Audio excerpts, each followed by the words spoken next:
may nuyu également les Sénégalais de la diaspora. Madame le ministre, si votre rapport, vous prenez comme exemple l'Allemagne nazie et le Rwanda. Je rappelle que dëkk yooyu ñuy wax noonu, c'est des pays qui étaient en guerre, pour donner les motifs ou bien pour expliquer li nga xam ne moo jëm ci amnistie bi. Et je vois là une contradiction parce que depuis daaw damay dégg ñuy wax ne le Sénégal est en paix. Depuis daaw damay dégg ñu ne le Sénégal c'est une très grande démocratie. Et je vois là une contradiction. Donc si bu ñu demee ba nga xam ne ñu ngi ñuy comparer ak Rwanda di jël comparaison si li nga xam ne mooy Allemagne, c'est parce que 12 ans yi ngeen fi toog yëpp ça ne va pas ici dans ce pays. Et qu'est-ce qui s'est passé? Mooy ne vous avez abusé du peuple sénégalais.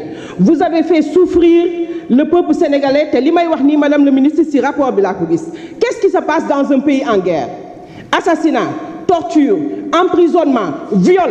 Et depuis 2012, c'est ce qui se passe au Sénégal. Donc il n'y a rien qui nous différencie d'un pays en guerre. Et qui est l'instigateur? C'est le président Macky Sall. Donc pour cela, et dans ce siège, journalistes, ouvriers, étudiants, personne n'a été épargné pendant ces 12 années yi nga xam ne moom ngay nekk au pouvoir. Nous, députés de Yewwi Askan Wi, nous avons pendant longtemps attiré l'attention des ministres qui passaient ici sur les tortures ak sur les répressions excessives yi nga xam ne moom la ñuy teg doomu réew mi. Mais toujours vous avez applaudi les réponses du ministre ici. Mës ne da ngeen di tàcc chaque fois le ministre. Qu'est-ce qui se passe aujourd'hui ba ngeen taxaw ne ñooñu dañ leen war a bàyyi? Qu'est-ce qui se passe aujourd'hui? Qu'est-ce qui a changé ba aujourd'hui ngeen bëgg a taxaw ne dañuy def loi d'amnistie? C'est ça ma grande question. Et je ne peux pas comprendre. Rey naa sa doom, baal naa la àq. Damm naa sa tànku doom, baal naa la àq. Yàq naa say bien, baal naa la àq. Torturé naa la, baal naa la àq. Ce n'est pas sérieux qui war a baale àq tey. C'est les victimes de ce régime depuis 2012 et par le président. Et je ne comprends pas aujourd'hui pourquoi celui qui a été au centre de ce désaccord, que celui qui a été au centre de l'incohésion bi nga xam ne amul woon Sénégal, lui-même il veut venir pour dire que moom mooy organiser li nga xam ne mooy pardon bi te lu ñiik njaak moom moomu mooy njaak.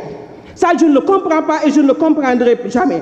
Alors pour la diaspora, je dis ici, avant même de parler de la diaspora, je dis non à l'impunité. Non à l'impunité. Parce que tout simplement, ku rey, ku torturer, ku tuur deret, tu dois être traduit en justice.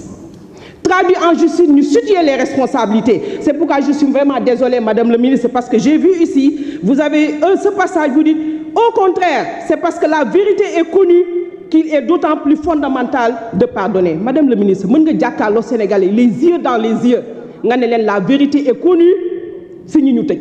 Mën nga jàkkaarloo Sénégalais yi vous osez regarder les Sénégalais pour leur dire qu'on connaît la vérité xam nañu ku def xam na ku deful. Je pense que la vérité leeragul amaguñu dëgg. Donc qu'est-ce qui se passe aujourd'hui? Génne leen xale yi ñu ñibbi maintenant pour la diaspora, je parle à son nom, je dis la diaspora dit non parce que xam ngeen ne l'internationalisation de ce combat ñun ñoo ko mené dans la diaspora. La CPI ñun ñoo gunge li nga xam ne moom mooy plainte bi dem CPI. Donc nous disons non à l'impunité. On n'est pas d'accord, il faut que la vérité jaillisse. Et maintenant pour nous de PASTEF, on n'a jamais été demandeur, je le répète. Le président Sonko n'a jamais été demandeur. Yéen a ko def, yéen a koy dindi. Et à la fin de la soirée, je pense que les gens vont comprendre. Madame le ministre, vous avez fait souffrir les Sénégalais. Man Aïcha, en tant que députée de la diaspora, je ne le pardonnerai jamais. Combien sont les Sénégalais de la diaspora ñoo xam ne tey mënuñoo ñëw seen yaay génn na àdduna mënuñoo ñëw seen baay génn na àdduna mënuñoo ñëw diaspora yoo xam ne toog nañu ay weer mënuñoo seet ci seen mbokk. Pourquoi? Parce que dañ leen soupçonné ne wala dañu wax ay opinion yoo xam ne dëppoowul ak ki nga xam ne mooy njiitu réew mi dañu def ay position yoo xam ne dañ leen caricaturer teg leen et pourtant fii ci biir réew mi nit a ngi def lu ko yées ñu bàyyi la ngay dem fu la neex di dellu ci. Donc Madame le ministre, je retiens la question fondamentale de l'honorable député Oumar Sy et je pense que vous allez oser répondre juste et précise à cette question. Je vous remercie.